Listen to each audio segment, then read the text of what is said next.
طرفداران قباد دیوان سالار خودتون رو آماده بکنید برای یک دوئل حسابی بین قباد ایرانی و قباد ترکی. طرفداران شهرزاد اما خبرهای خوبی براتون ندارم.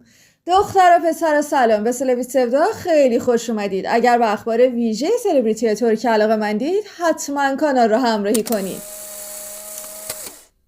به نظر میرسه کامنت های ایرانیا در مورد انتخاب بازیگرای سریال شهرزاد ترکی کار خودش رو کرده و عدم رضایت ایرانی ها از انتخاب özge Yağız برای نقش شهرزاد به گوش سازندگان ترکی این سریال رسیده.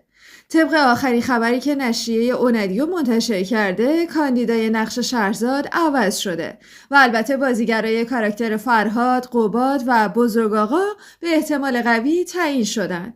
حالا بریم ببینیم این نامزدها کیا هستن. مورد اول، کاندیدای احتمالاً نهایی نقش شهرزاد سیمای بارلاس. سیمای بارلاس 25 سالشه و برای این نقش کمی جوون به نظر میرسه.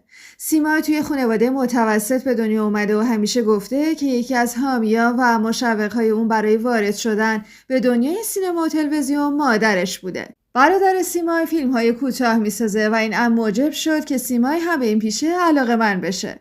اون پس از به پایان رسوندن مقطع دبیرستان در دانشگاه بیلگی استانبول قبول شد و رشته بازیگری سینما و تلویزیون رو انتخاب کرد و در این رشته فارغ التحصیل شد.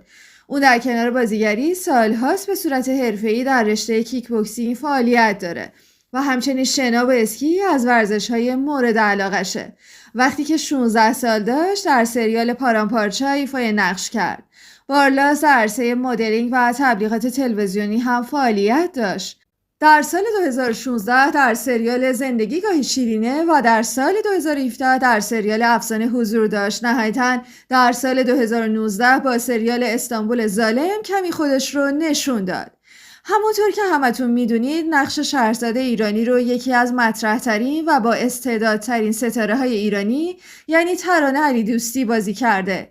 انتخاب یک بازیگر نه چندان مطرح، اون هم برای بار دوم، خیلی کار عجیبیه و معلوم نیست که چه بازخوردی داشته باشه.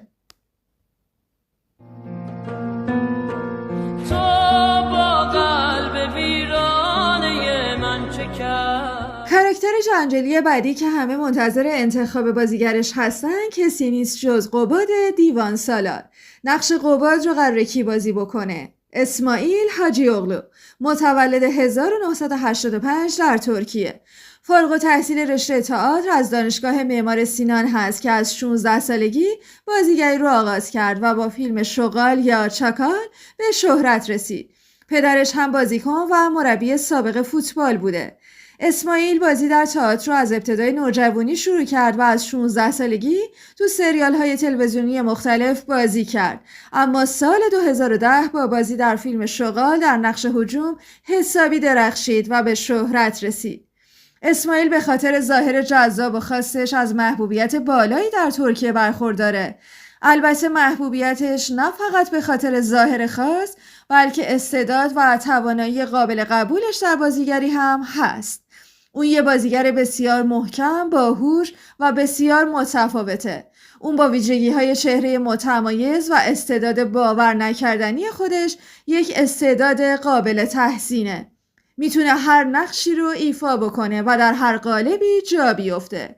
با اینکه ظاهراً خشن هست اما بسیار مهربون بوده و وقتی لبخند میزنه چشماش هم میخنده. خلاصه به نظر میرسه انتخاب جالب و درستی از آب در بیاد و ما بتونیم یک نسخه آبرومند ترکی از قباد دیوان سالار ببینیم. سرو خرامان منی ای رونق بستان من، چون میروی بی من مرو ای جان. کاراکتر بعدی که هممون پیگیر انتخاب بازیگرش هستیم فرهاد دماوندی با بازی احتمالی آیتاچ شاشماز، بازیگر 26 ساله ترکی و فارغ التحصیل رشته تئاتر. آیتاش در سال 2017 با بازی در سریال قول برای اولین بار در قاب تلویزیون حاضر شد، اما در سال 2021 با سریال بازی سرنوشت یا باخت اوینو در نقش بورا حسابی درخشید. اون در کنار بازیگری به عنوان چهره تبلیغاتی در آگهی‌های مختلف هم حاضر میشه. خالی از لطف نیست که اشاره بکنیم آیتاش علاوه بر بازیگری صدای خوانندگی خوبی هم داره و در سال 2019 در برنامه اوسس ترکیه حضور پیدا کرد و تونست رأی 4 داور مسابقه رو بگیره. همچنین در این سری مسابقات که در اواخر همون سال برگزار شد این آهنگ رو با مراد بوز هم همخوانی کرد. حالا این انتخاب چندان هم باید به نظر میرسه و شاید آیتاش شاشماز بتونه به خوبی از نقش فرهاد بر بیاد. با اشاره به این نکته که به تایید بسیاری از مخاطبین آیتاش شاشماز نزدیکترین و شبیه‌ترین قیافه رو به فرهاد دماوندی داره. عشق اگه عشق باشه هیچ وقت نمیذاره جیگر معشوق اینطوری بسوزه. و اما میرسیم به یکی از مهمترین و حساسترین کاراکترهای قصه، یعنی بزرگ آقا دیوان سالار. این نقش بسیار حساس و کلیدیه، همچنین از جذبه خاصی برخورداره که نیاز در اوج ظرافت به دور از اغراق و بزرگنمایی ایفا بشه. خبر رسیده که تامر لوند قرار ایفاگر این نقش مهم باشه. تامر کار خودش رو از تئاتر شروع کرده و سریال‌های خواب زمستانی و درخت گلابی از کارهای مهمشه. تامر لوند از پیشکسوتان سینما تلویزیون ترکیه هست و تو کار خودش بهترینه. علاوه بر بازیگری، نویسنده و کارگردان قابلی هم به شمار میره.